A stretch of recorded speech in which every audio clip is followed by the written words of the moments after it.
When I'm changing somebody's hair color or meeting somebody new, I need to make sure, first of all, that it's going to match their skin tone. Skin tones can be categorized into two different ways. We have cool shades and we have warm shades.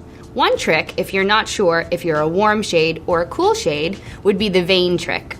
Take a look at your veins in natural light. Should you see a green tone to your veins, you're a warm shade. Should you see a blue tone to your veins, you're a cool shade. Once you know whether you're a warm shade or a cool shade, you can start to pick out your hair color. Warm skin tones should stick with hair color that are warm shades. Here we have some warm blondes, some warm chestnuts, and some warm deeper shades.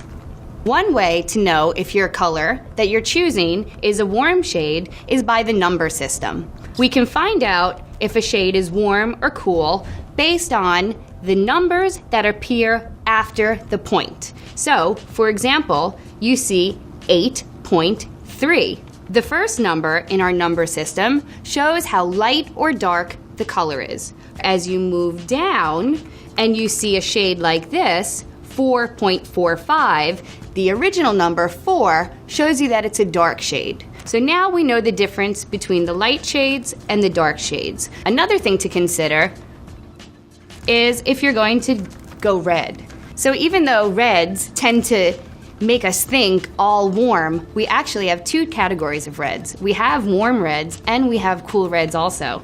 You'll see here towards the top, the reds are quite warm. They might have orangey copper bases.